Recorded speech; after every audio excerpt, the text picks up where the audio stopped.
करेंगे basic mathematics की exercise 3D का क्वेश्चन नंबर 6।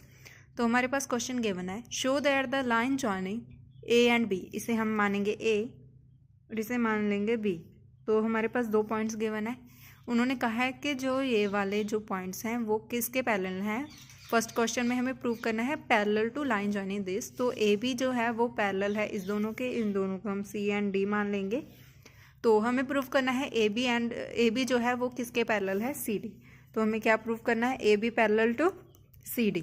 जब भी हमें स्लोप के केस में प्रूव करना होता है कि पैरेलल है तो हम क्या करते हैं, m1 को m2 के इक्वल रखते हैं।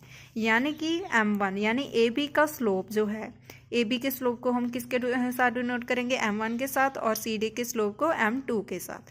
तो ए बी का स्लोप किसके इक्वल आना चाहिए, सी डी के। तो m इज इक्वल टू होता है स्लोप। तो सबसे पहले हम निकालेंगे m1। जब हमारे पास m1 है तो हमारे पास ये वाली वैल्यूज़ हैं। तो लिखते हैं, ये हमारे पास y1 y2 and x1 x2 हैं। y2 minus y1 over x2 minus x1। जब भी हमें दो पॉइंट्स गिवन होते हैं तो स्लोप का फॉर्मूला होता है y2 minus y1 over x2 minus x1। तो वैल्यूज़ पुट करेंगे, मैंने यहाँ पर लिख रखी हैं ए बी के स्लोप की वैल्यूज़। तो वैल्यूज पुट करेंगे 1 माइनस का 3 डिवाइडेड बाय माइनस का 5 माइनस का 2। इसे सॉल्व करेंगे तो हमारे पास आ गया 1 minus minus plus 3 divided by minus 5 minus 2, 1 plus 3 4, 5 plus 2 7, minus का, क्योंकि माइनस माइनस 7 होता है। अब हमारे पास m1 की वैल्यू आ गई 4 ओवर माइनस 7। अब हम निकालेंगे m2 की वैल्यू।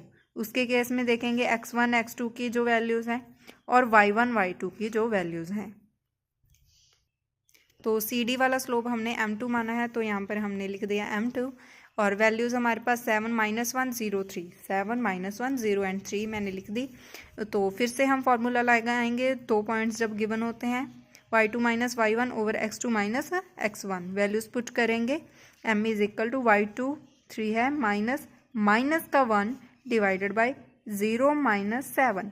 m की वैल्यू आ गई minus minus plus 3 plus 1 0 minus 7 यानी कि माइनस का 7। m is equal to 4 divided by minus का 7। m1 के केस में हमारे पास जो वैल्यू थी वही हमारे m2 के केस में है।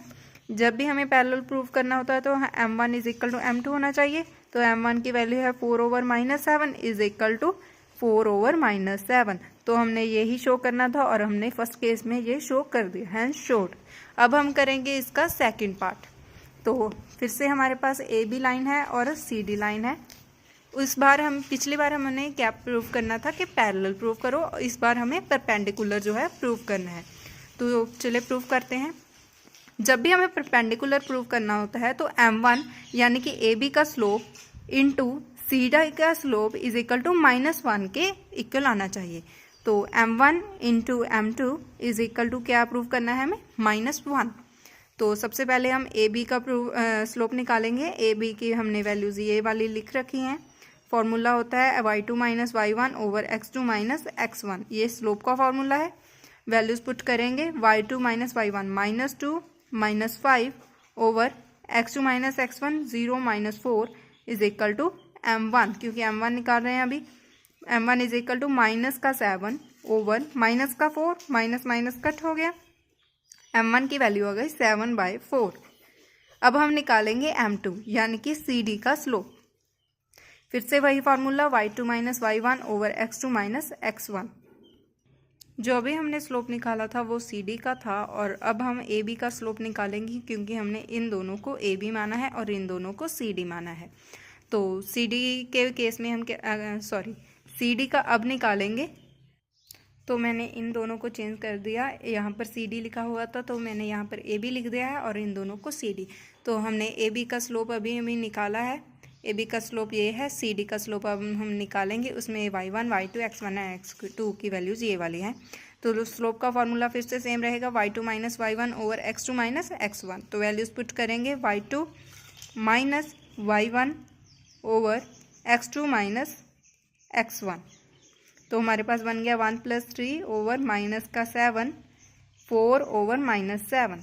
तो हमें परपेंडिकुलर के केस में जब प्रूव करना होता है परपेंडिकुलर, तो हमें m1 इंटू m2 क्या आना चाहिए, -1। तो m1 की वैल्यू हमारे पास है 7/4 इंटू m2 है 4/-7। 7 के साथ 7 कट हो जाएगा और 4 के साथ जो है 4 कट हो जाएगा, is equal to -1। 1 into 1 1, 1 into -1 -1, तो ये आ गया 1/-1 इज इक्वल टू -1। तो ये इक्वल टू बन गया -1 इज इक्वल टू -1। यही हमें प्रूव करना था, यही हमने कर दिया शो एंड शोड। तो ये वाला हमारा 4th का सेकंड पार्ट था। हमारा 4th क्वेश्चन यहाँ पे हो गया कंप्लीट।